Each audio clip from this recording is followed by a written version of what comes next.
This podcast may contain content that may be distressing to some viewers. Be sure to check the description below before listening. And now, a poem about our disclaimer in the style of Bram Stoker. In shadows deep where tales are spun of engines stalled and days undone, take heed, dear listener, and beware, for truths may twist in life's despair. No sage mechanic's trade we claim, nor fate's dark whispers seek to tame.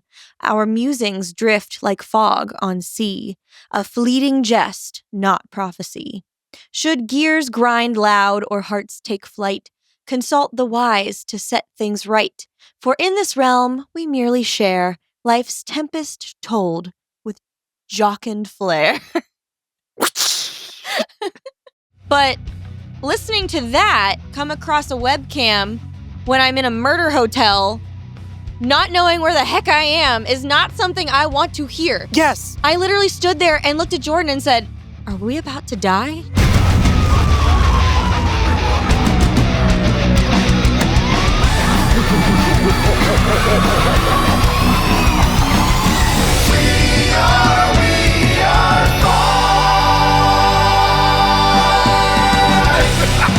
Hi guys. Hello. Welcome back to We Are Fine. It's been a minute since we've recorded. It has. So- We took like a little break over the holidays, Yeah. and it was, I'm not gonna lie, much needed. I slept a lot. Yeah, you did. Like a lot. You were like a zombie for most of it. I was kind of concerned. Which is not like me at all, No. because I rarely sleep. I am, as Bram Stoker would write, a vampire. We're Up not- most of the night. You are not a vampire. Well, okay, maybe not in that sense, but I definitely never sleep. That's the only thing you have similar to a vampire is both of you, you're up at night. Okay, give me some other characteristics of vampires. Sucking blood. That's number one. I drink juice. That's not blood. That's, Juice can be red. I'm sorry. We're still not, it's not the same as blood. Have you ever ate a gusher? Feels like you're a vampire. A fruit gusher isn't juice. I don't remember. I don't even think it's made of juice. Why am I now picturing on the box that says like made with 100% real fruit juice? I'm pretty sure it says the opposite of No, this I is know. not made with juice. It's made with like fruit concentrate. Made with ooze. Ooze. Okay, what else? What are some right. other vampire characteristics? Oh shoot. See, this one you do. Well, Mm. it depends on the time of year. Mm, Pale.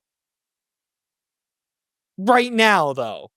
Listen, so I had to go get makeup the other week, and I took Jordan with me, and I couldn't remember the shade that I got in my concealer. Yes. And we're standing there in the aisle, and I go, "What do you think? Do you think fair or what was it? Bone or flax?" And flax was like the lightest shade, and then bone was kind of it was light, but it was a little more warm.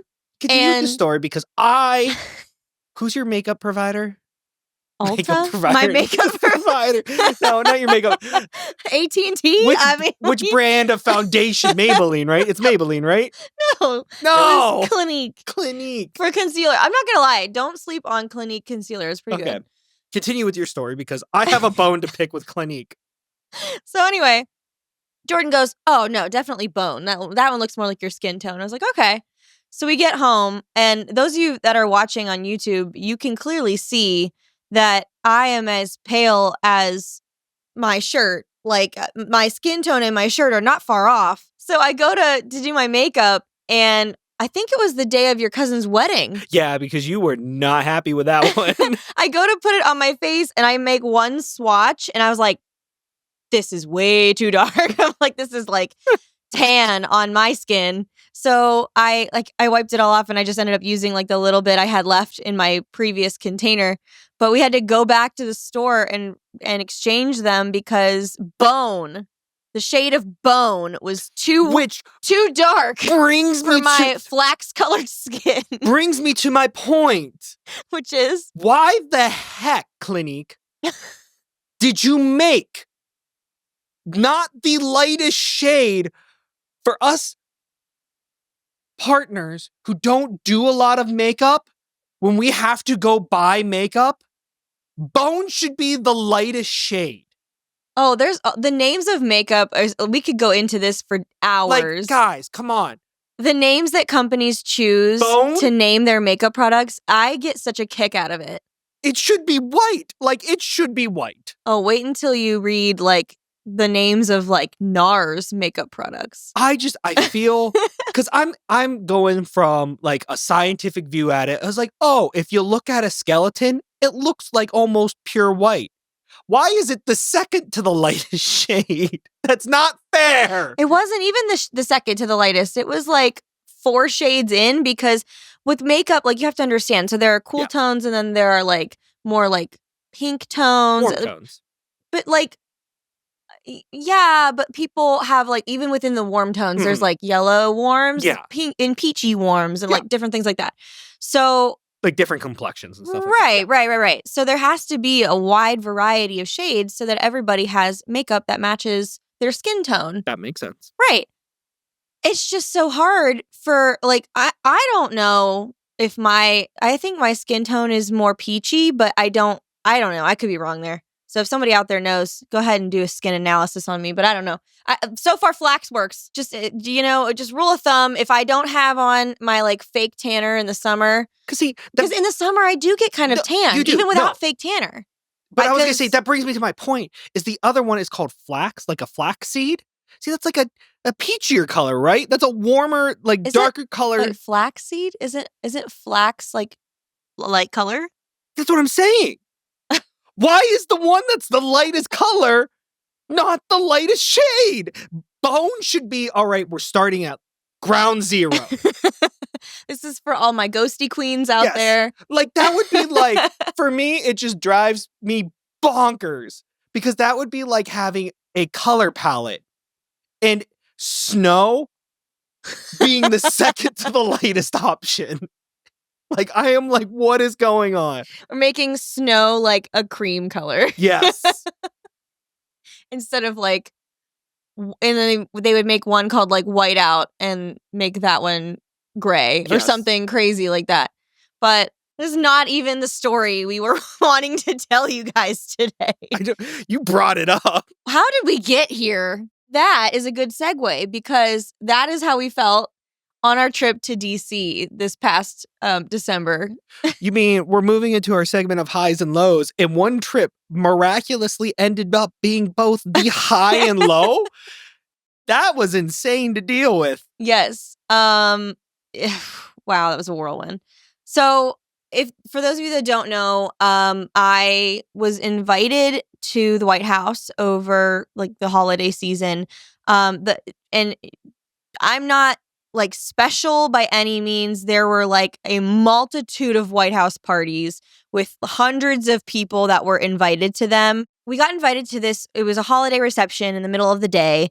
And I obviously was gonna go because if you've ever seen like the White House Christmas specials on TV or anything like that, like I grew up watching those with my mom, and I was always astounded by the decorations they set up during the holiday season, and then the giant gingerbread house that they make in the style of the White House.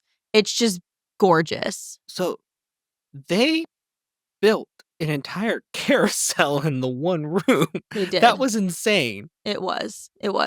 So anyway, we get invited to this party, and I'm lucky that Jordan's boss is so cool, because Jordan originally was gonna be like, I can't go, I have to work. And I was like, this is like a once in a lifetime event. Like, who do you know that gets invited to a Christmas party at the White House? Because I don't know many people. I do. I know someone who gets. Well, no. Not me. But like, it's a big deal. Like we grew up, like we live in the town we grew up in, and it's, small town Ohio. Like, it just things like that don't happen around our area. So it was kind of a big deal to us. So his boss was super cool, and she literally said to me, no, he's going. I will lock the doors. Like, I'm not letting him in the building. He's going to Washington with you. So, Because I have a nasty tendency of not taking time off. yeah, I'm trying to break you of that habit, okay? And those of you out there that do the same thing, like, it's great to have a good work ethic and to be a dedicated employee, but also keep in mind that it's just a job, and it would like if something happened to you tomorrow, they would not hesitate to replace you. So take the time you need. If you have to take time off, do it. If you have like PTO, like you have, paid leave that you can take to go on vacation or just relax, do it, because your mental health and your happiness are also important. So just a little PSA there. What a nice cheering on. I am all for people taking care of themselves. So yeah, we set off. We decided this year, we were like, oh, we're gonna drive because we live in Ohio. DC is like a 4.5, 5-hour drive. Yeah. It's really not that bad. It's the equivalent of us driving to Cincinnati. Mm-hmm. So we were like, we'll save money. We won't buy. I was going to say the decision was, we were looking at the price. So I think for us to do a round trip for both of us was insane. It was like $800. I think it was more than that. It was more than $800. And then it was getting in at weird times too. Like it was like cutting it close. Like we were nervous close, getting it in, and then if it was if like a flight got delayed or whatever, because we know planes are crazy right now. Yeah, and then it was like, okay, like when we were coming home too, it was like, all right, we're not landing in Pittsburgh until like 1, 2 in the morning. Like it was really weird flight. Yeah. So it was like we ended up deciding it was like, we're gonna drive. Yeah, because then we had the flexibility to leave whenever we wanted to, stay as long as we wanted to. We were golden. So the party was on a Tuesday. So we decided to leave Monday night after work. And then that way we would get down to DC by like 11 o'clock at the latest. And then we'd be able to like relax for the night, get up, get ready, go to breakfast or whatever, and then go to this event. So we set off on our journey, and all is well. Okay. We're in the car. Yeah. We're jamming to music. We got sheets to go. I think that, number one, that's a lie. We weren't jamming to music. We were listening to podcasts. We were jamming to podcasts. No one jams the podcasts. Except us. No. We were listening to podcasts. Heartily. Oh my gosh. My podcast. Yes, you do. And Are you? No. I'm making fun of, because the one podcast he listens to. Are you talking about like Dungeons and Daddies? Yes, because on Dungeons and Daddies, there's one character who, whenever he laughs, he literally leans away from his microphone and like scream, yell, laughs. Yeah. And I just have to tease him every single time he does it. I have to make fun of him. But anyway, so we're driving down the road, and we're about 2 hours in. We're in the middle of the mountains in Pennsylvania. We're probably close to like 30 minutes outside of Pittsburgh. And all of a sudden, the dreaded tire alarm goes off. Like anytime you're driving, anytime you hear a ding when you're going 70, 75 miles an hour. And see like a red icon pop up on your screen, it just induces panic. Yeah, you're like, that's not good. And then add on to that we just passed the nearest exit, and there wasn't another exit for like 20 miles. And we're in the dead middle of the mountains, and like there's nothing around. So the alert goes off, and I was like, it's probably nothing. It's probably just the sensor like acting up, because it's happened before. Yeah. And we were like, okay, let's just give it a minute and we'll see what happens. Maybe it's like the air pressure or something. I don't know. We were trying to make something up. Like, it was. This is what it is. I remember we were trying to convince ourselves that nothing was wrong, because PA has this really cool feature of being in mountains. So we were in our mind going, oh, it must be the change in elevation, which is the dumbest thing. Doesn't make sense, because there's not that much of an elevation change. Not from where we're at. And it shouldn't affect the tire pressure that badly. No, it's not like we were starting at sea level and then in a change of like went 30 up Mount seconds Everest. went up Mount Everest. It was, I just remember that drive. We were both like, Oh, it's the change in elevation. We'll be fine. No, we both weren't like that. You immediately panicked. Okay. And I am the cool, calm cucumber person who, whenever Jordan is panicking or freaking out about something like a minor inconvenience or anything like that throws our plan askew, I am like, it's okay. It's probably just this. Let's stay calm. Let's see if we can fix it this way. I have everything scheduled out to when we leave, when I we know you take do. breaks, to a T when we travel. I am a well-oiled machine. You are. And nothing gets me more upset when dumb things enter the chat. Oh my gosh. Well, Oh my God. enter the chat this dumb thing. So we called Jordan's parents because the sensor wouldn't stop going down. Well, not just the that. pressure started That's decreasing. what I was going to say. We were driving. And I don't know about you, when it drops, because my car's tires have to be set to 36 PSI. Which is high. Very high. Yeah. And when over like maybe 10, 15 seconds, it drops from 36 to 26. It was like 24. Sorry, 24. Yeah. Worse than I thought. We started panicking. Yeah, that's not good. So I called Jordan's dad. I explained the situation, and I immediately start trying to reroute us to like the nearest Sheets, because we know Sheets has a tire, like you can refill your tires for free. So at first the nearest Sheets was like 25 minutes away or whatever. Yeah. And we were like, I think we can make it. And then somehow it redirected us, and there was one closer that was like maybe a 10-minute drive. Yeah. So we're driving down the highway. We get off of the highway at the Sheets. And we enter the town, and I'm going to be honest. I don't want to write off an entire town. But I just can't ever set foot there again. Yeah, Somerset, PA. You did me dirty. Oh my gosh. Okay. So it's raining, by the way. Yeah. Okay. Of course, when it rains, pouring. it pours. Yeah, it's raining. We're standing out in the rain. I'm on the phone with his dad. Jordan's trying to fill the tire up. We get it filled up. And I was like, okay. It's pitch dark at this point too. And the Sheets in Somerset, PA has their air compressor, instead of near all the lights, on the opposite end of the parking lot. In the dark. pitchest of the pitchest of darks.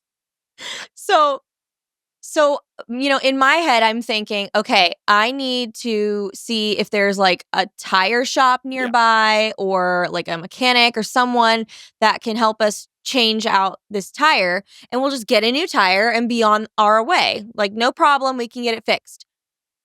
Well, every mechanic and tire shop in the entire 50-mile radius of Somerset closes at like 7:30 or 8 o'clock at night, and it was 8:45. So luckily, like right down the street, I saw that there was an Advanced Auto Parts. Yeah. So I call, and this lovely gentleman was like, yeah, pull into the parking lot. I'll help you guys get the thing out of your tire, and we can patch it for you. I was like, oh my God, thank you, sir. You are the best. We'll be right there. So we take the car. It's literally, we pulled out of the parking lot right into the Advanced Auto Parts, and we buy the tire patch kit. It was like $13. I was like, $13 well spent. He goes out and starts getting like the pliers to pull. He found where the air was leaking out. Apparently we had hit something. Well, that was like the one thing was, so we knew we were screwed right when we get there, because he has us like, okay, like we're going to back your car up and everything so we can figure out where we're leaking air. So we kind of like move the car back and forth until we can figure out where the leak's coming from. One of the big signs of, oh no, the tire is deflating, is when it sounds like a snake. Yeah. Yeah, it was really loud. Yeah, and it was like, it was I don't think I've ever heard a tire. Like, we knew we were screwed at that moment. And then I felt so bad. I don't understand why car manufacturers do this. So my main car is a Jeep Grand Cherokee. Jeep knows that people are probably going to have flat tires.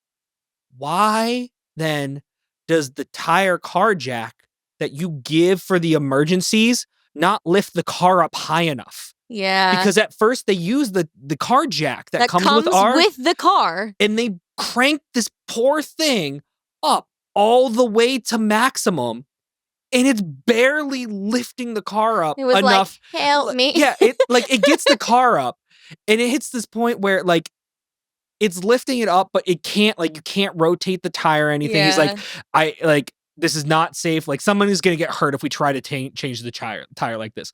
So please, auto manufacturers, better jacks that be can nice. withstand the weight of the car. Anywho, so he uses one that they had at the store. Yeah. He gets the car up onto the jack, and we find the leak. He's going to get the pliers to take we thought it was like a nail, you know, because people hit nails on the road. And he starts pulling and it's not coming out, and it's really jammed in there good. So he gets like a bigger set of pliers and starts yanking this thing out of the tire, and he pulls it out, and the tire immediately goes flat. The whole thing. This thing, and I was gonna say, pulled out of the tire. For the YouTube video, we will make sure a photo of this bolt is posted. I didn't know something like this even existed or could make its way into our tire. It was like apart from something that it's like almost like a mini axle that like connects two things together. It's not pointy.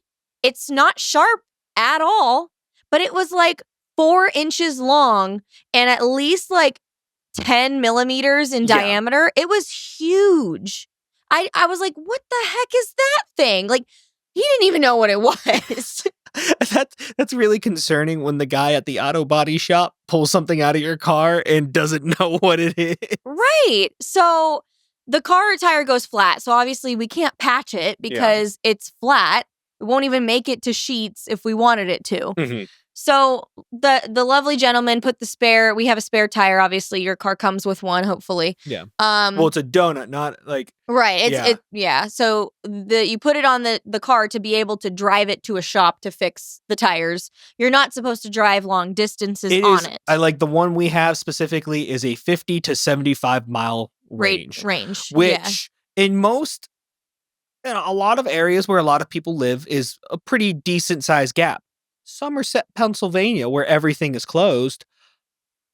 Nope. So I call. They gave me like 3 different places to call. One used to be like open late, but now they close early. Yeah. They decided they don't want to be a late tire shop anymore, so they close early. The other place was like a trucking company, like semi trucks can get serviced there. Mm-hmm. And we were like, hey, could you find us this tire? Can you get it on the car for us? Could you like repatch our tire and fix it somehow? And they were like, sorry, we can't take that liability, but I'm gonna help you find a place to do it. And we're like, okay. So like at this point, cool, calm cucumber Lauran is gone. Like I'm you're bawling. Crying on the side of the road in Advanced Auto Parts in Somerset. No, because we were not still at Advanced Somerset. No, at that point we were. No, we had moved across the street to the gas station. Because we were on the phone. I don't know, because I'm pretty sure I begged that woman to help me on the phone. I was like crying. I'm like, I have to be at the White House tomorrow. And like, she was like, oh. Yeah. So, no, because we moved across. And the reason I remember this is because I didn't know these things existed in Pennsylvania. I work in PA and I didn't know these things were a thing. Because we go across the street. We're sitting there, we're trying to figure out what to do. It's been a while. I had drinking Red Bull, and I'm like, all right, I have to go to the bathroom. So I'm like, all right, I'm going to use the Speedway. We're going to go real quick, and then we'll come back. And as I walk in, I'm sorry. It was the most depressing gas station I have ever walked into in my life.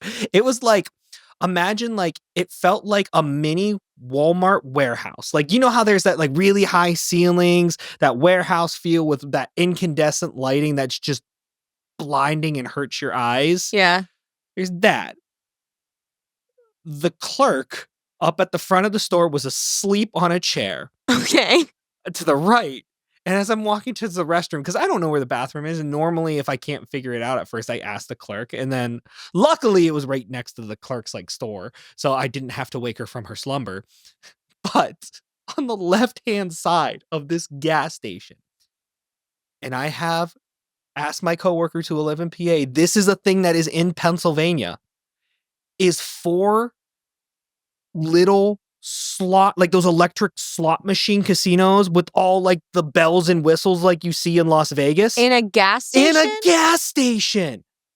There are 4 of them. All right. And there are 2 older gentlemen sitting there like zombies just pounding on the screens. And I'm like, where am I right now? Well, all the places were closed in Somerset, so I mean they had to do something on a Monday night.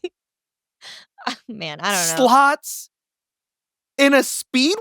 Speedway slots, yeah. Like, I cannot fully remember if it was a speedway, but whichever gas station. Slots in a gas station. I'm for it. I don't know. That's a certain level. I don't know if I'd ever want. For me and my personal journey, I'm not playing slots in a gas station ever.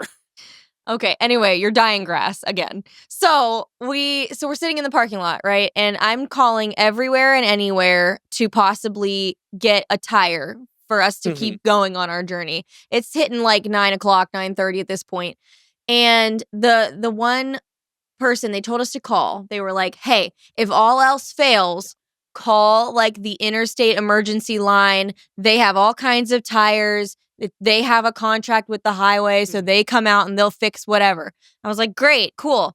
I'm on the phone with them already. So I get on the phone with this guy. And before he even asks me any information about the car, all I said was, I needed a tire replaced.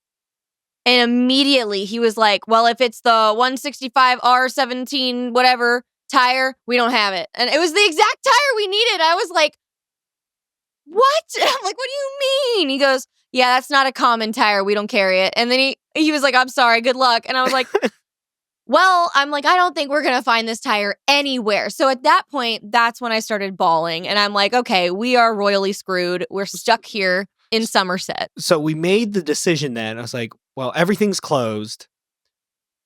We're going to have to get a hotel. Well, before we made that decision, though, your dad, who is an angel, was like, okay, I'll be on my way to come and swap out cars with you guys. This man drove 2 hours started at 9:45, almost 10 o'clock at night, drove 2 hours to Somerset, PA to switch cars with us so that in the morning, Jordan and I could drive down to DC in his car and he could take our car to get the tire fixed. What a man. Like, I know he watches this, so heart, love you, Dad. So anyway, we decided, it wouldn't be smart for us to wait till your dad gets here and then continue driving. That would be stupid. We're going to be tired. It'll be dangerous. So we need to spend the night here and then we'll start driving again in the morning. So I immediately start just looking up hotels in the area. I wasn't thinking, and I was just like, I'm going to pick the... You were bamboozled. I was, but also, like, if you don't know the hotel name, don't stay there. Just by a rule of thumb, if you're, like, between a couple of places that you are like, oh, I could stay here, or I could stay at Holiday Inn, I'd rather stay at the Holiday Inn because I at least know what I'm going to get, you know? So there were many different hotel options, and the one that popped up on Google it was called the Windgate. Don't stay at the Windgate. It was the Windgate, and the picture on Google I don't looked like what very they did. Nice. No, because they cheated. They did. Because what we ended up staying... I was bamboozled. To fast forward just a little bit, we ended up staying at a Hilton. And what these people did was they took a picture of their sign from just the right angle to pretend that the building in the background, which was the Hilton, was their hotel. I don't think it was that, though. Yeah, that's the one image on the website. There's their sign, and it's the Hilton in the background. I thought it was a different Windgate at a different location. Because the Windgate that was online, and the Wingate we pulled up to were two completely different buildings. So I don't know what they did, but it was not an accurate representation of their hotel. So anyway, we pull into the parking lot of the Wingate, and Jordan goes, Lauran, what the heck did you book? And I was like, I don't know. So then, it was anytime someone says like, oh, you're like, what are key areas to know like you're in an unsafe area? Is it poorly lit? Is it just like, is it dark? Does it feel ominous and things like it was everything with this building. There was like no street lights, no like underlighting in the parking area and everything. it was just scary looking. There was not a soul around. Yeah, it was. We realized we were not at the right hotel. Yeah. So anyway, so we walk in the door. I was like, should we get our stuff? And Jordan's like, let's just go inside first. So we go into the lobby, if you could call it a lobby. There's nobody there. I will call it a lobby. No, I'll call it a front desk with some tables in front of it. It was just a very unwelcoming lobby. Anyway, okay. So we're standing at the front desk. There's not a single soul around. Except for two, like... webcams? Yes, two webcams. Staring you in the face. And then there's a little sign, desk bell. A sign that said, ring the bell, the cameras will see you. Yeah. Which is not scary and creepy at all. So Lauran goes, you hit the bell. And as soon as you hit the bell, it like chimes to like, okay, to alert someone that you're like here. And then, guys, I kid you not, somebody's like either murder documentary, murder mystery podcast, like explaining audiobook the most gruesome murder I have ever heard. And I've watched quite a few murder mysteries and murder documentaries that I'm kind of used to, like, I'm kind of used. Even for me, I was like, what the heck am I listening to right now? I love true crime. Yeah. I'm a huge fan of listening to true crime podcasts and reading audiobooks. But listening to that come across a webcam when I'm in a murder hotel, not knowing where the heck I am, is not something I want to hear. Yes. I literally stood there and looked at Jordan and said, are we about to die? And I was gonna say too, like with this lobby too, like I don't know if you remember, there was like one light on in this lobby. Yeah, it looked vacant. Yes. It was scary. So then this woman comes downstairs. She was very nice. Yeah, she was very nice. She was very nice. She comes downstairs. She's like, oh yeah, you're gonna be in room whatever. So we're like, okay. You're so forgetting. I felt so bad for her. Yeah. Because I don't know if there was like two people there or something in this like apparently they take other turns office or whatever or something. Because like halfway through the check-in process, the podcast changes to like it was a Joe Rogan episode, but it must have been like the filthiest Joe Rogan episode because I'm not just kidding. F-bombs. F-bomb after F-bomb. And this poor woman was just like, I am so sorry. And we were laughing. We were laughing. I mean, and we made sure to fine. tell us like, oh, it's fine. You're okay. We're not mad or anything. Like it, but it was just like, I felt so bad for her. It's like, oh, this poor woman. She's probably like, oh God, please don't tell like that this happened, please. So we go upstairs to our room. And after we get off the elevator, first of all, the hotel itself is freezing. There's obviously no heat on in the hallways. And then the hallways themselves looked like they were straight out of The Shining or American Horror Story. I was about to say, I felt more American Horror Story because The Shining had some pretty bright lighting, if you remember that movie. Dimly lit Shining. Dimly lit Shining or American Horror Story Hotel. So we're walking down the hall. There's a bucket collecting water in the middle of the hall at one point. Okay, we get to a few different doors that are open. I was going to say. Some guy poked his head out and looked at us. And then, like, it just looked like a seedy place. So then we get to our door, open the door, go in the room, and I tried to lock the door, and the door doesn't even lock. It won't close all the way. And I was like, that's not good. And when that one happened, so, like, the hotel not matching the photo, the really bad parking lot, the front desk, just that whole situation, those were red flags. The hotel door not locking, what's more than a flag? Like the red billboard? flare, the red billboard. Like it was just like, don't stay here. So So we're in the room and we're kind of looking around, and Jordan's like over it at this point. Yeah. He was just like, I just want to go to bed. Wanted to go to bed. I'm tired. I don't care. And I was like, Jordan, I am not staying here. And he's like, it's fine, Lauran. And he picks up a pillow off the bed, and it's like stained with yellow stains all over it. Yep. And there was hair still on it. I said, Jordan, I am not putting my head on this bed. To which my next response was, it can't get much worse. And I pulled back the top comforter. To this day, I don't know what it was, but it looked like somebody all over the entire sheet took like a black pen and just dotted it everywhere. Yeah. To which I don't know if it was bugs. I don't know if it was bugs or what. Or I didn't want to find out. And as soon as I saw that, I was like, I said, I don't. We're leaving. Well, he was like, I don't want to be out another $70 because it was $70 to book that room, cheap. And I was like, I will eat the $70 if it means I'm not going to die in this hotel. I'm like, I don't care at this point. I can't say, for the locked door, my plan was to sleep against the door. Oh my God. That is not a good plan. So anyway, I'm like, I'm out of here. And we start walking back down to our car. Now, Jordan, and I'm the same. I am not confrontational whatsoever. I would rather just, bite the dust and go on my merry way. And I just, lost $70. But this time I was like, no, this is not okay. So I was like, Jordan, go to the car. And he doesn't want to deal with that. So he went straight to the car, and I had to push the creepy camera button again and wait for the lady to come back down. And I was very nice to her. I was just like, hi. I was like, I'm really sorry. We're going to go somewhere else. There was just stuff on our bed.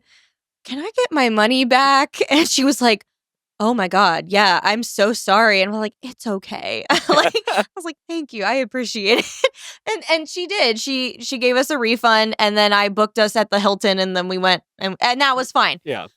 But I will never, ever, and this is my dumb fault, book a hotel without looking at multiple reviews ever again in my life. Because that was the insane part, was we went on just because afterwards, like, we had to have missed something. And of course we did. So we looked at the reviews. Because we were in so much distress. We were like, we just need a bed to sleep in. And we were looking at the reviews, and it was just 1 star after 1 star after one. It was of not people good. with similar like stories. As like, it was the dirtiest hotel, like, don't stay here. Yeah, and it was just like, oh my God.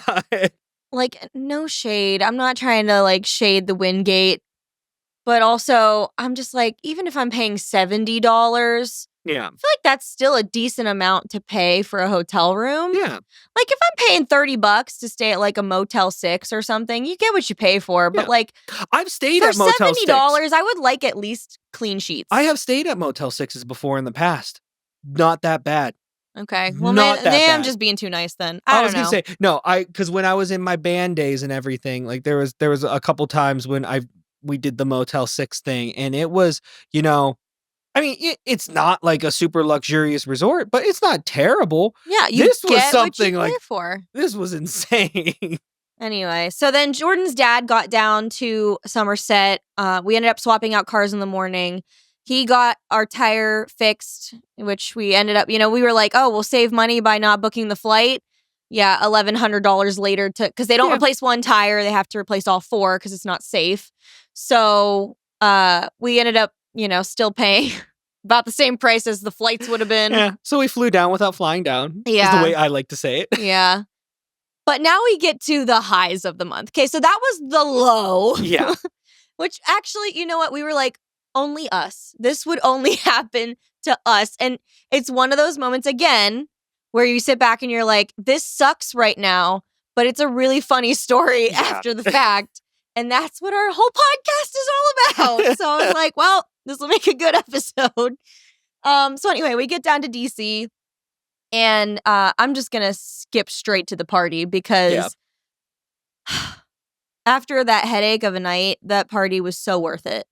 Like, it was, I felt like, I'm not going to lie, I felt so out of place in this room. So like the White House, what they do is over like different holidays and things like that, they'll invite different groups of people for like different career paths or different, events. So like the holidays, they have probably like over 15 parties Yeah, I was gonna say over the course of those a weeks. couple a week because I know No, there were for like 3 a day. 3 a day. Sorry.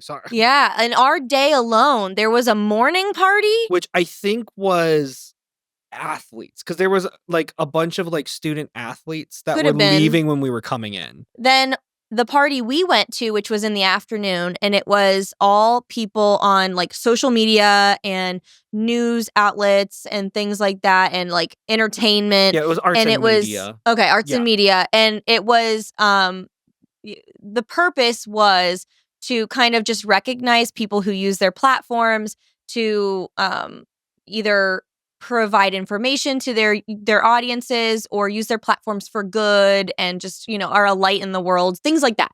So I'm talking, we're in a room with like Kelly Girardi, astronaut and like fertility activist. And then we're also in the room with like different under the desk news and just Key and Peele. I was about to say, well, not Key and Peele, but Keegan-Michael Key. I was about to say you were skipping the Flava whole point. Flav.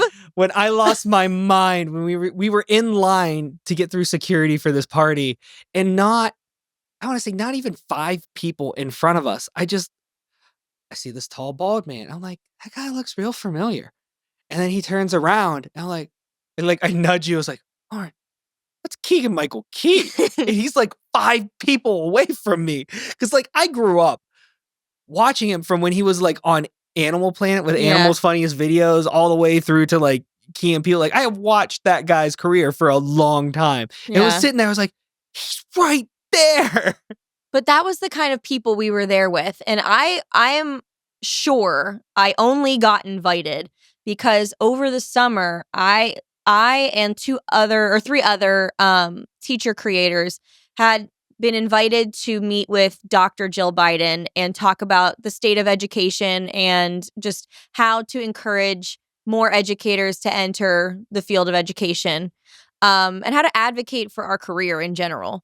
So I'm assuming that is why I was invited, because I clearly felt out of place in this room. I was like, I'm like fangirling over here because there's 7 million other people in here that I know and follow and really like admire.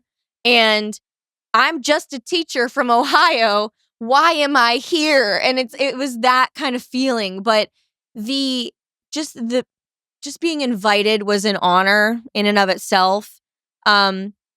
Getting to go and just kind of, the cool thing was that it was all across the staterooms in the White House. So every room was decorated in different types of decoration. So they had giant Christmas trees. They had a military orchestra playing out in the main lobby, like foyer area. There were tables of just like food and hors d'oeuvres and things like that. And it just felt like one of the fanciest parties I had ever been to in my life. I was gonna say, it felt like a winter wonderland. Like it really did. It was kind of weird because you're sitting in this, like, you're in this space of just who they deemed at the time as very important people in the arts and media sector. And we're just kind of in that same space. And it felt unreal. It was hard to put in the words, especially like for me, it felt really unreal because like I was there just because you asked me to tag along.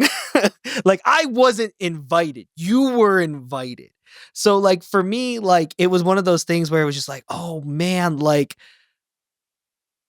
it was awestruck is I guess the best word I can use, because I think you didn't mention too, when we were in line, you got to have like a really nice conversation with one of the like heads of like a program at Harvard was there. So these are like people who are big in like education space, big in like the media space and everything. And it was just, it was crazy. Yeah. So it was a very cool experience. The decorations, all like not a single inch of that place was left untouched.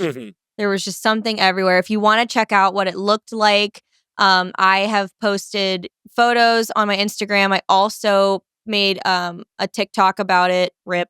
It's on my Instagram Reels if you want to check it out, so you can watch it there, or here on YouTube Shorts, you could watch it also, so you can kind of see what we're talking about. But just a once in a lifetime experience. So grateful to have gone. Just a really, really cool party. And then we spent the rest of the weekend just kind of exploring, I guess, exploring DC and just kind of seeing the monuments, going to different museums and things like that. So overall, very fun trip. President Biden and Dr. Jill Biden also made an appearance. So they came out and President Biden made a speech kind of thanking us for what we do and things like that. So that kind of felt special. Yeah.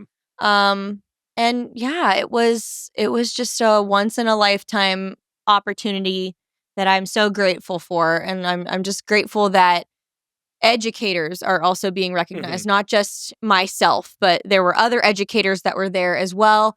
And I think that's awesome that educators are being recognized in a space where we're making an influence on our career and people in general. And so please, other people, please continue to advocate for education and please continue to recognize amazing teachers in your life, whether that's, on a grand scale like that, or if it's even just writing them a card. If you had a teacher that made an influence on your life or made an impact on your life, because that it truly does mean a lot to be recognized like that. But yeah, it was a pretty awesome and awful experience. It encompassed the full wheel of emotions. It did. That day. Like there was not It did. There was not one emotion I think left out in that whole trip. So we hit them all. Before we get going into our Egbert challenge for this week's episode, we would be mistaken if we didn't take a minute to talk about the wildfires that are just destroying LA and the Palisades and California in general. We would just like to send our thoughts and our prayers. I hate using those words, but that's what we are thinking about. We're thinking about you guys, and we are just so devastated that people are going through such a hard time. Our production team lives in California, and I have many friends that live in California, and so my heart goes out to you guys. We hope that you guys are able to pick up the pieces and restart your lives in as painless a way as possible, because I can't even fathom what you're going through at this time. And it's devastating. It truly is. And I know that millions of people have been affected by this. Jordan and I have donated to, I believe it was the California Fire Foundation. I could be mistaken on the exact name, but we made a donation to them. And we would love it if our listeners, if you have, the ability to either share those foundations so that they can gather more donations and help people, or donate yourself. We will have them linked in the description below on this episode. So if you feel so inclined, I'm sure any little bit would help. If you live in those areas, we're thinking about you. We'll be sending all the good vibes your way.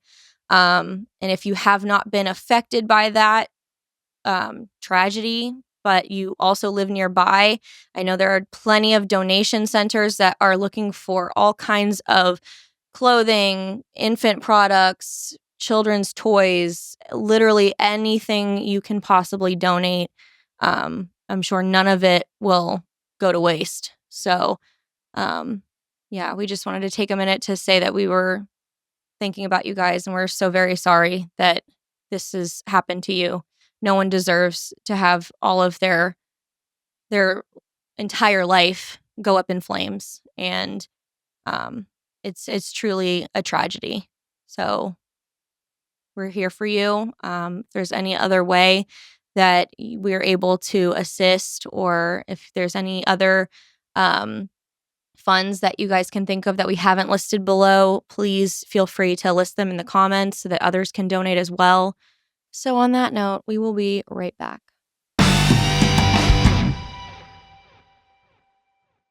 Okay, and we are we're back. And we have exciting news from our one episode with Nancy. Well, I'm excited about it. No, we're not there. We're not done.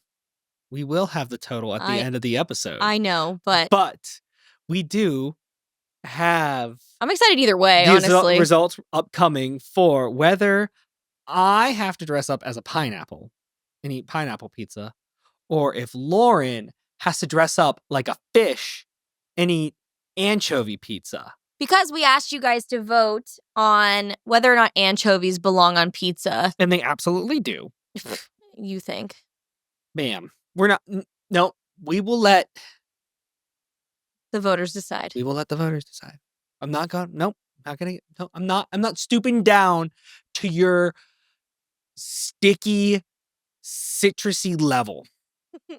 So we'll see about that. We will have the results given to us. Our Egbert after challenge. The Egbert challenge. So stay tuned. All right. Are you ready? I miss Egbert. I have missed Egbert so much. Okay, guys, if you're new here, you are in for a treat because Egbert is our little egg child that we play a game with on ChatGPT. And it's kind of a choose your own adventure game. Yes. We love it. So far, I think you guys have been enjoying it. I've seen a few comments where people are like, more Egbert. Yes. And I agree. We need more Egbert in our lives. I was going to say, we have created a mystical Mushroom King. Yes, we have. Who I think is the origin story of Toad. What was the second one? Wasn't that the waffle one? I was about to say, it was the waffle one. He was like an inventor. Yeah, he was the wacky sticky waffle egg. Yes. So, yes. Mystical Toad. Wacky sticky waffle. So what are we going to end up with this time? I don't know, but I am very excited to find out. All right. Well, let's get into it. Let's crack in. Let's crack into it. Let's crack into it. All right. Okay. This is titled The Egg Who Whispered to the Universe. Oh, no. Chapter 1, The Arrival. Oh, no. There's a movie that's called The Arrival. It did There not is. end well. Well, it did end well. Yes, it did. It didn't end poorly. That's the one with Amy Adams, right? Yeah. Oh, I'm thinking Annihilation. Yeah, no. That did not end well. That did not. Well, it ended kind of well for some of them. Okay, anyway. On a foggy Tuesday morning, while sipping on your usual cups of lukewarm tea. Who drinks lukewarm tea? Or coffee. Who drinks lukewarm coffee? Every teacher in the United States. I am sorry for you guys. You should be. Why not just, if it's lukewarm, I guess, put ice in it. Because then it gets melty. Cold. It's cold. No, then it just gets watered down. I guess I just have the privilege of sipping hot coffee because you don't get distracted and set it down. Yeah. Yeah. No other teacher can relate. God, lukewarm is just gross. Okay, moving on. But let's be honest, it was probably tea. Boo. A knock at the door startled you. Opening it, you found a small gilded crate with a note that read, "Congratulations! Oh, yay. You've been selected to adopt Egbert. Handle with care. Great potential lies within." I've been selected? Did I apply for this? Nope. Okay. And there it was. A perfectly oval sky blue egg with faint glowing swirls that seemed to shift like galaxies when you tilted your head. You didn't title your head. I titled his head. I will. His name? No. I don't know. I don't know what it is yet. It's an egg, so Egbert. It's Egbert. Isn't it? But we don't know the gender of the egg. I can't determine that by just looking at a shell. Oh, well, okay. Well, until then, it's Egbert. Okay. Egbert had no cracks, but seemed unusually warm to the touch. As you stood there puzzled, the egg gave a tiny chirp. Though you're pretty sure eggs don't usually chirp. No, they don't. Your life as Egbert's parents had officially begun. Okay. Okay. What will you use to keep Egbert warm? What will I use? A vintage heated blanket you found at a flea market last year, rumored to have belonged to a wizard. Or a custom-built solar-powered incubator designed by an eccentric neighbor who claims to have once hatched a dragon. Okay. I just feel I cannot in good conscience use Conscience. I cannot in good conscience. Conscience. Stop! What? Conscious is a different word. I cannot in good faith Thank you. choose the vintage Heated blanket. heated blanket. That scares me. That's a fire hazard. That's a fire hazard. I don't like that. No. So we're gonna go with the solar panel? Yeah, I'm going with the custom. Plus, there's like a dragon element to it. Like, what if we raise a dragon? That's How true. do we raise a dragon? How do we train dragons? Chapter 2. The Solar Hatchling. Ooh. Years passed since you placed Egbert in the solar-powered incubator, a contraption that hummed with a combination of science, mystery, and questionable engineering. The eccentric neighbor, delighted by your choice, insisted on visiting weekly to check the readings, air quotes, though they often left cryptic notes like, "It's awakening," and "Feed it sunshine, but not too much." Is he writing like runes on the ground too? Like, I'm kind Probably. of concerned. One particular sunny morning, Egbert hatched, or rather burst, from its shell. Out came a creature unlike anything you'd imagined. A small, shimmering being with feathers made of iridescent light and a tail that flickered like the northern lights. It cooed softly, then promptly sneezed, releasing a tiny puff of glittering dust that coated your living room. You named it Egbert Jr., deciding it was far too magical for anything mundane. I think that's kind of mundane, though. Well, hold on. I think it's mundane for us. Okay, like normal society. This is the first time Egbert has hatched this early. It is. Every other Egbert episode, he has been an egg till the end. Yes, and then he finally hatches. This is day 2. He's hatched. Day 2. My concern though is the glitter. I hate glitter. Glitter is gets the everywhere, worst. and you never get it away. And he sneezed it all over my living room. It's gonna be sparkly. Don't want it sparkly. Egbert, come on. EJ quickly revealed itself to be precocious, mischievous, and oddly fascinated by mirrors. It grew rapidly, thriving on sunlight, reflective surfaces, and what appeared to be an innate curiosity about the world.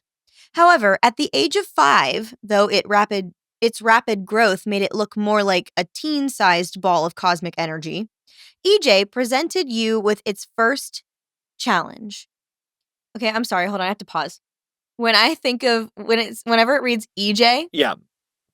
all I think of is in Twilight Breaking Dawn, where Bella's like, if it's a boy, EJ. Edward Jacob. Stop. Stop. Sorry, that's what I thought of. EJ presented you with its first challenge. It started hoarding shiny objects and built a nest in your backyard out of spoons, CDs, and even your neighbor's garden gnome. The hoarding seemed harmless until the neighbors complained about missing car keys and pocket change. He's a klepto! I was gonna say, EJ, you can't steal, man. He's like stealing! the That's garden not good. gnome? Like, come on. The car keys! But you start from day 1 for the thing that's large and is in somebody's yard that they're gonna notice? To be honest, if there was a garden gnome in our yard and someone stole it, I probably wouldn't notice. Just like how you haven't. Well, how long did it take you to notice that I hid a duck in our landscaping? Oh, a long time. Yeah. It took a while. But I did notice eventually. Quackers. Quackers. All right, big decision. How do you address EJ's hoarding tendencies? Enroll EJ in a local behavioral workshop for mystical creatures run by a retired phoenix and held in a hollowed-out tree. Or 2, embrace EJ's instincts and start a family business selling found treasures letting it channel its energy into something productive. Wait a minute. Okay, so our options are send him to behavior therapy or Encourage. use his hoarding tendencies to encourage more stealing Yep. for us to then sell and profit off of? This doesn't seem right. Is it bad? I kind of want to do the second one. I want to just do to the see what second happens. one, but I also kind of want to do the first one because I was like, oh, it's in a hollowed out tree. Keebler elves. In my heart, if I had a child that had hoarding tendencies or was stealing things from people, I, in real life, would get them behavioral therapy. Yeah. Absolutely 100%. I would get them the help that they need. My fictitious egg, though. We're starting a business. Yep. All Get right. to work. Mama needs a new pair of slippers. Hey, you're really good at stealing, EJ. Let's start a business. Chapter 3, The Glittering Enterprise. No. Embracing EJ's natural talent for finding and hoarding shiny objects. It's not finding, he's stealing. He is. It's like Ariel in The Little Mermaid. Look at this stuff. Isn't it neat? Wouldn't you think my collection's complete? Look at this. I found this $500 in your back pocket. It's real nice, isn't it? It'd be a shame if it went to waste. You decided to turn its habit into a profitable family business. After all, one person's misplaced pocket change is another's treasure trove. Oh, misplaced pocket change? It's in your pocket. Thus, EJ's Shimmering Finds was born. A pop-up shop that quickly gained a cult following for its quirky offerings. Because people are buying back their stuff. They're probably like, hey, I had one of those. Yeah, it's not popular. I lost it 3 weeks ago. I was going to say, it's not popular because we're selling good stuff and it's a good business. It's people like, hey, there's my TV. EJ loved helping set up displays, crafting intricate nests of sparkling trinkets that enchanted customers. At first, the business thrived. EJ would flutter through the neighborhood, its glowing feathers drawing awe and attention, as it collected inventory. It's not even sneaky about it. It's showboating while it's doing it. Customers marveled at the eclectic mix of goods. Everything from antique coins and rare jewelry to inexplicably polished rocks. Word spread, and soon collectors and treasure hunters were flocking to your shop. However, things took an unexpected turn when EJ, now 10 years old and the size of a large peacock, began collecting items it shouldn't. Like the mayor's prized golf trophy and an entire disco ball from the local roller rink. This led to a heated town hall meeting where your entrepreneurial efforts were called into question. Thankfully, your charm and EJ's irresistible sparkle prevented any serious consequences, but the pressure to regulate EJ's inventory sourcing grew. You know what? EJ is like you. What? Yeah. Why? With your track record. What do you mean? Of speeding. It is taking after their mother. It is not. Yes, it is, ma'am. we got hauled in, and they're gonna like, hey, what you're stealing from us? That's real bad. And then we're like, we're sorry. Is very much an awfully like if he's saying this all because I have gotten out of tickets before. Okay? Every speeding ticket. Because I am polite. You bat your eyes and you're, I'm sorry. Because I am. Listen, guys, I'm a good driver. I promise. I've never been in an accident. You weren't like speeding like Fast and the Furious. No, I was just going over the speed limit. Yes. Like usually they're like 10, like 9, you're fine, 10, you're mine. That's like the golden rule. I was going the 10, you're mine. So I got pulled over. Then one day, EJ made a shocking discovery. While searching for new treasures, it found an ancient map hidden in the lining of an old leather bag you'd been planning to sell. The map, written in a strange glowing script, seemed to lead to something called the Luminous Vault. EJ, now utterly fixated on this map, refused to part with it and began begging you to embark on an adventure. Okay. Big decision. Do you set off on the adventure to uncover the secrets of the luminous vault, closing the shop temporarily to pursue this mysterious treasure? Or do you convince EJ to let go of the map and focus on the business, promising to fund its creative projects instead? What are their names? Harry and James Wormwood from Matilda. They would be like, focus on the business, Matilda. I was But going to say, we are working on building, apparently, our criminal enterprise. Why would we give it up? We've stolen so much. Look at my boulder. It's a nice boulder. I like that boulder. I like that boulder. That's a nice I boulder. stole it out of the mayor's yard. All right, so we're going to be like, nah, we're not going on this quest. No. Okay. Focus on the business. All right, we focus on the business. Chapter 4, The Glittering Mogul. Oh, no. Convincing EJ to let go of the mysterious map wasn't easy. It sulked for days, its feathers dimming to a dull shimmer that tugged at your heart. Oh, now I feel bad. But when you promised to invest in its creative ideas for expanding the business, EJ's light reignited, and it threw itself back into work with newfound enthusiasm. EJ's first proposal? Transform EJ's shimmering finds into an interactive treasure emporium. The shop became part storefront, part entertainment experience. EJ built dazzling obstacle courses where Wouldn't the shop be a gift shop? Oh yeah, I guess. It's just a gift shop. It's a storefront and part entertainment experience. We made a gift shop of stolen goods. EJ built dazzling obstacle courses where customers could earn discounts by navigating tunnels of mirrors and glittering mazes. It hosted treasure hunts, complete with buried loot hidden in sand pits, and even held a spoon polishing night for the local community. Spoon polishing night? Riveting.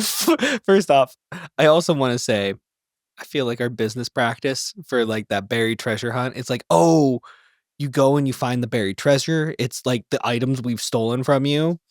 But then you don't get them. You just get You have to buy them at the store. You just get crappy knockoffs of your stolen items at the store. Here's a keychain That of looks your like the stolen keychain. piano.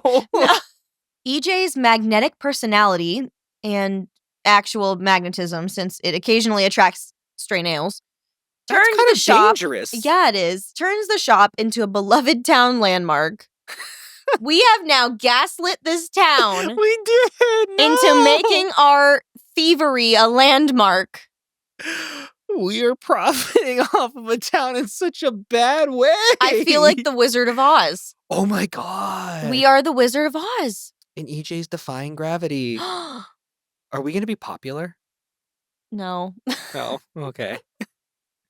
By age 15, EJ had become a local celebrity.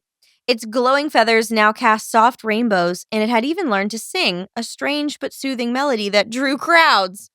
He's hypnotizing people now. It's time to try to find. Stop. Where did I leave off?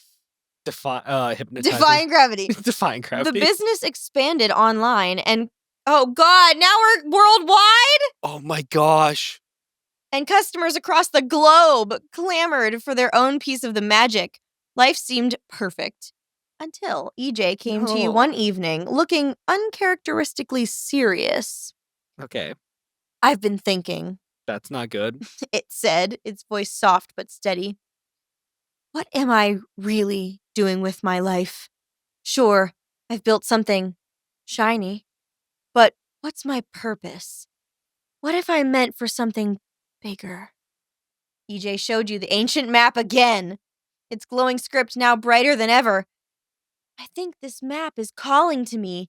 I need to find out what's out there. All right, Moana. Does he want to steal the moon?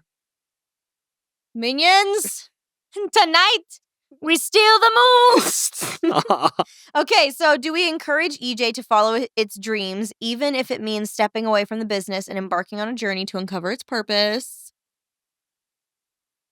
Or do we remind EJ that it has already created something meaningful and suggest staying home to grow its legacy and continue giving joy to others? Giving continue joy. the criminal empire. Sorry, EJ, we're crushing your dreams once again. I feel bad. You don't have this higher purpose. It's just to steal and sell things. Because that's what's funny. Guys, oh, our poor egg child this round. He's just getting the worst of the worst. I feel bad. I do feel bad for him. I do, but it's also fictional and an egg. Yeah, it's kind of funny. Chapter 5, The Legacy of Light. Mm. You sat down with EJ, the ancient map glowing faintly between you. EJ, you began gently. You've already created something extraordinary. You've brought joy and wonder to so many people. That's no small thing. Maybe your purpose isn't out there. It's right here. Shining through the lives Moira. you've touched. EJ listened intently, its feathers dimming slightly as it considered your words.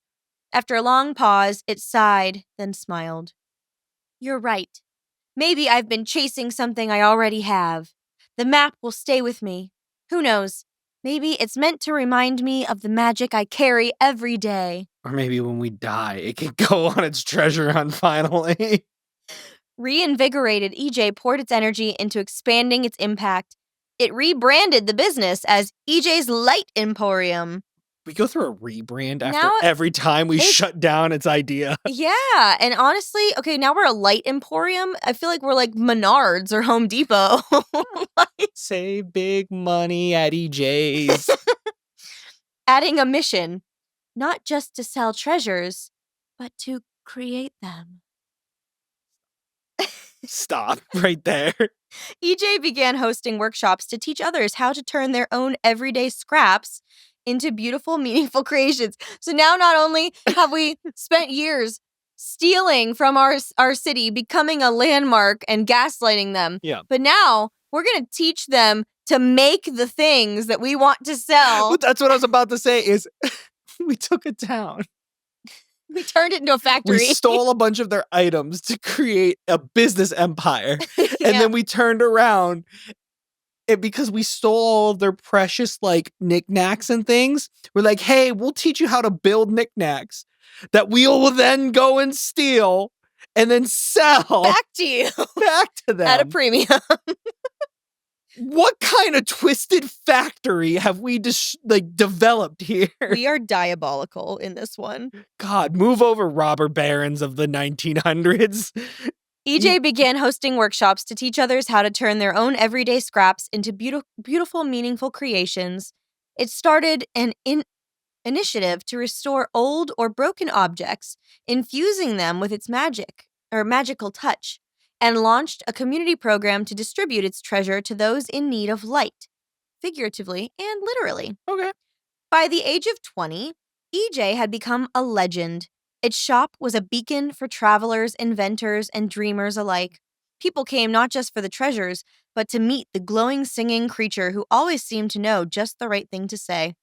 Your home, now part of the shop's headquarters, was filled with laughter. The whole town's the shop headquarters. Yeah, essentially. Sparkling displays and letters of gratitude from around the world. Thank you for stealing my stuff. I really loved buying it back from you. I didn't need those crutches. One evening, EJ perched on a high beam, its rainbow light bathing the room below. I think this is it, it said, its voice filled with contentment. This is my purpose. I'm not just a collector of treasures. I'm a creator of joy. Stop. No. I'm a creator of joy. EJ. Epilogue. The eternal glow. Years later, EJ's Light Emporium had become a global phenomenon. Schools taught the EJ method of finding beauty in everyday objects. And countless people credited EJ's work with sparking their creativity and hope. He He gaslit the world. into him being a philosopher of some sort. No.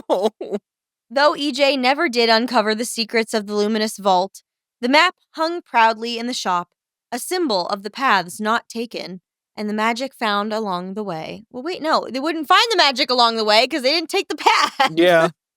As for you, the proud parents of the shimmering, singing being who started as a mysterious egg, you lived surrounded by light, laughter, and the knowledge that you had helped nurture something truly extraordinary. And very, very lucrative for my bank account, apparently.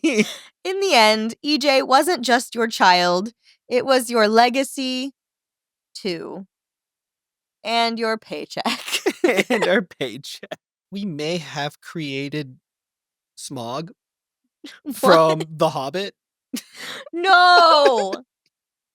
No! We did. No! Oh my lord. Okay, so this is. Wow, this is something. Okay, you ready to see EJ? Oh my gosh. This is EJ. Oh my gosh. We'll put a picture up on the screen. Oh my goodness. He's gorgeous. He is beautiful. Listen, I'm going to be honest. If I was a town folk living in this town, I would be hypnotized. I do love in the artwork all the spoons on the left-hand side. I love rusty spoons. Oh no, not salad fingers. No. Okay, this is killing me. Okay. So EJ is, for say those for of the you that are podcast, that are not watching, EJ is a beautiful phoenix dragon looking creature. Very like Griffin, kind of Griffin-esque. and very is it prismatic with its coloring and everything? Very rainbow and iridescent all over the feathers. Like the eyes are giant light up jewels, just blue jewels. And he's in this room that looks like Legend of the Hidden Temple, but entirely gold and then like a wall of spoons. It looks a lot like Smog's hoard. Does it? Yeah. Okay. Yeah, his treasure hoard, yeah. Okay, it also kind of reminds me of well, I guess it's more golden than it would be in the Harry Potter films, but kind of reminds me Are you thinking of Room of Requirement? A little bit of the Room of Requirement, but I was going to say Bellatrix's vault. Oh, yeah. Because she had all that, like, random crap in there, like different plates and stuff and bowls and china sets and whatever. I very much agree with that, too. So I would say that is, we built an empire. We boss-babed that town. I don't feel very clean about our empire. You know what we did? What did we do? We pyramid schemed that town. I think we did worse than a pyramid scheme. Yeah, but I'm just saying, like, think about it, okay? We started off by having some starter items to sell. Then we got the townsfolk to make the items we wanted to sell, sold them back to them, and then they brought more people to come buy the items. This is a super pyramid scheme. This isn't just a pyramid scheme. This is a trapezoid scheme. Yeah, this is a 40 chess scheme. Wow. Okay. Well, that was, honestly, I think that one might have been my most fun Egbert adventure yet. I just feel bad because that was just not. The choices that we picked were so not what we would have done, obviously, in real life. But sometimes it's fun to, it's literally a fictional egg. Yeah. It's fun to do the wrong thing on the story because it gives you a funny outcome. Yeah. No, I agree. In our fictional town, we robbed tons of people, started probably the worst, like, scam of all time. I'm trying to think of a business that has been that much of a scam, and I don't know. I think we found something new today. Have you watched the Netflix documentary Dirty Pop? You should watch that. I know that's the story about the manager from NSYNC, right? The story of the guy who like created boy bands. Yeah, but I still don't think he stole from people and then sold what he stole back to them. Oh, I might be wrong. I don't know. I'm not gonna speak on that, but it was pretty bad. It was pretty Okay. bad. Pretty bad. Yeah, if you haven't seen that documentary, it's worth a watch. Very interesting. That guy's kind of a scumbag and took lots of people's money.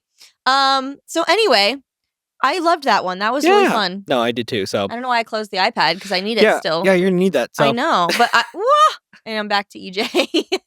EJ. All right. Well, we have finally reached the point where we can announce the results after this break.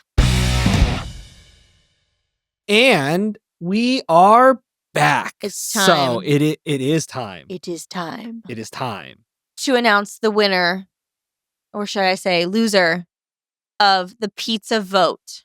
Pizza vote. The pizza vote. So in our last episode with Nancy, yes, we asked you guys, do anchovies belong on pizza? Which is an easy question. No. Easy question. Obviously, no. Very simple answer. They don't belong. They do. No. Yes. One of these things is not like the other. And by a very narrow margin. A landslide. A very narrow margin. A literal, avalanche. Lauren has to dress up. No! That is a lie, okay? I won, and you guys were on my side that anchovies do not belong on pizzas. Gross. Ew. Bleh. Okay? Camera, so, Jordan. No, hold on. Audience, we're going to have a chat. We're going to have a chat. Guys. Come on. You're really going to do this to me? I'm so excited to see Jordan dress up like a pineapple. It's not even funny.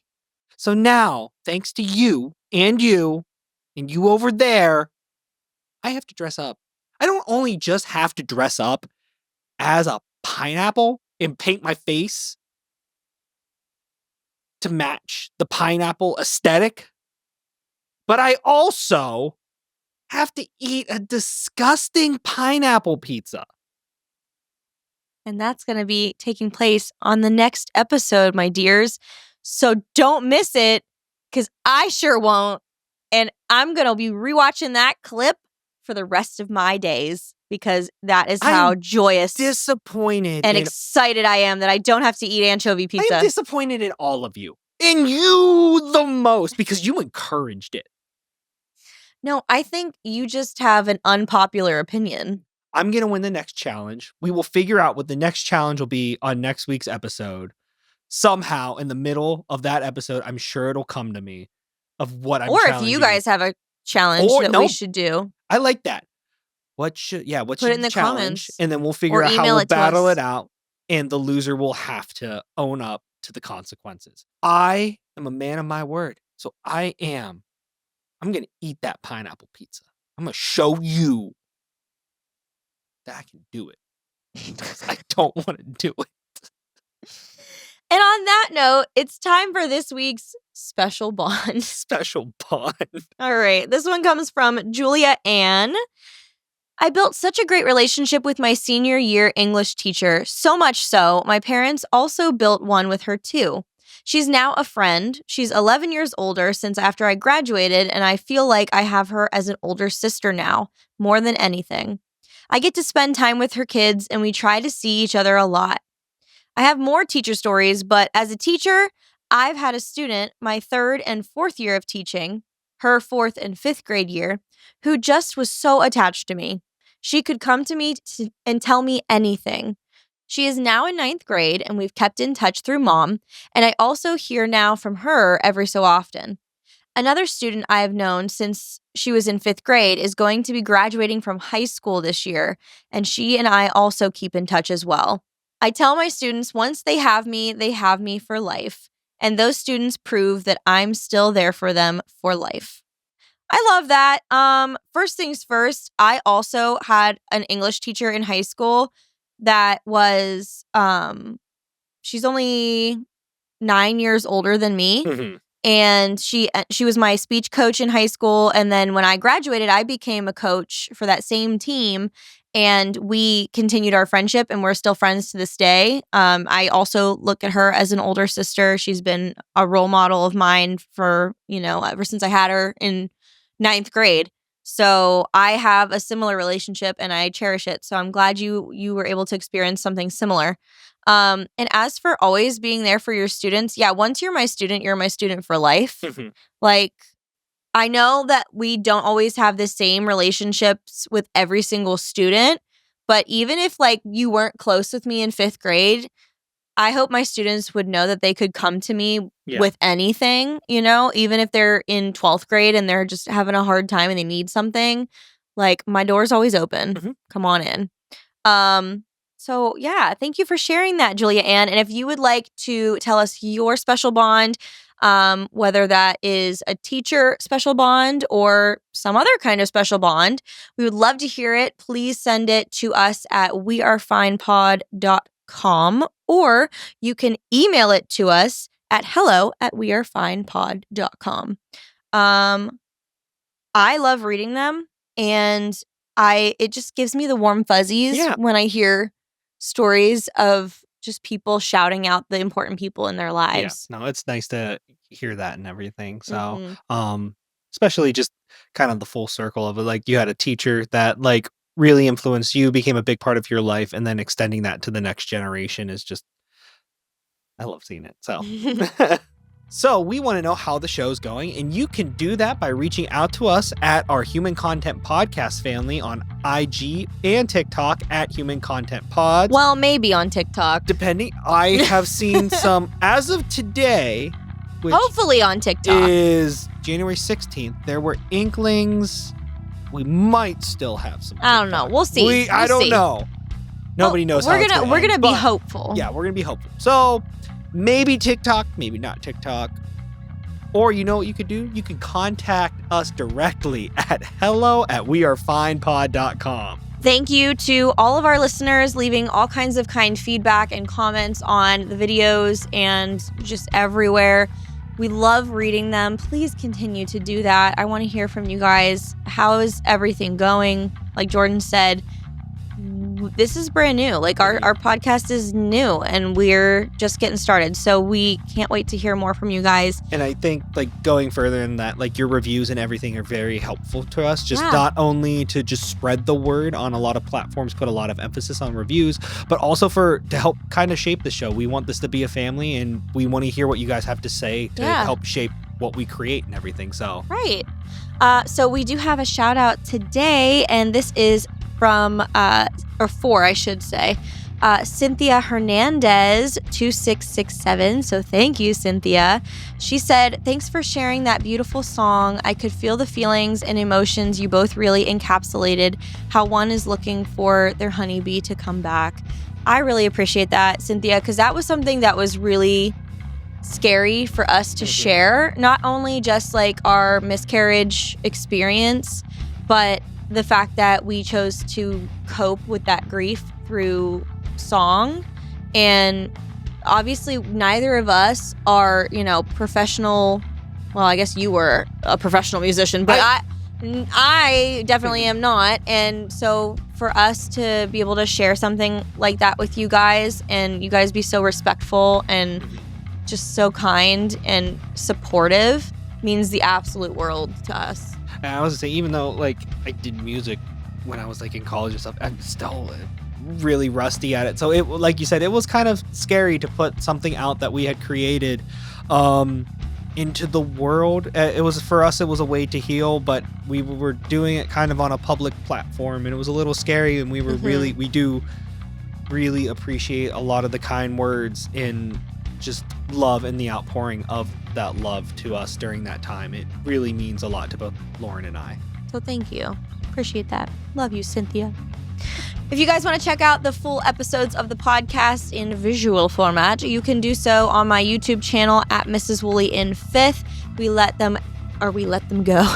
We let them go. Fly free. Every Wednesday. Every Wednesday, fly free. So check them out if you haven't seen. Look, there's a mythical podcast flying through the air. You can check them out on Wednesdays. I think it stole my wallet. It definitely stole your wallet. you want to know who our hosts are? Who's our host? I don't know. Do you want to know who our hosts are? Who's our host? You're our host, Lauran Woolley, and I'm the other host, Jordan Woolley. Our executive producers are Lauran and Jordan Woolley, Aaron Corney, Rob Goldman. Ooh, we said Rob's name together. Because we love Rob the most. Just kidding. We love all of them equally. I was gonna say that's just me. I'm kidding. And Shanti Brooke. Our editor is Andrew Sims. Our engineer is Jason Portizo. And our music is by Omer Bensby. To learn about our program disclaimer.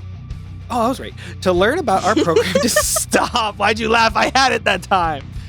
To learn about our program disclaimer and ethics policy and submission verification and licensing term, go to wearefinepod.com or reach out to us at hellowearefinepod.com with any questions or concerns. That's hello@wearefinepod.com. Did I not say that? No, you said hello, we are fine. Oh, well, I mean, hello, we're fine.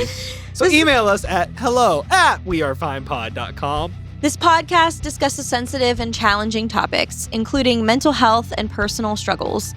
If you're in crisis or need someone to talk to, please reach out to the suicide hotline at 988, the Suicide and Crisis Lifeline. You are not alone. I don't think the people know this, but have you heard the good news? What's that? The good news that We Are Fine is a human content production. We'll see you next week, guys. Bye! See ya, bye!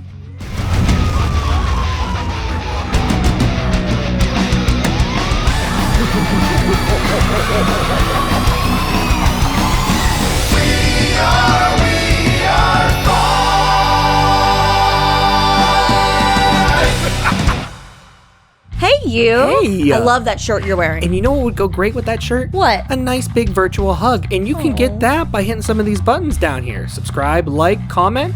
We'll give you a big old virtual hug. Thank you so much for listening, and we will see you guys next Wednesday. Bye. Bye.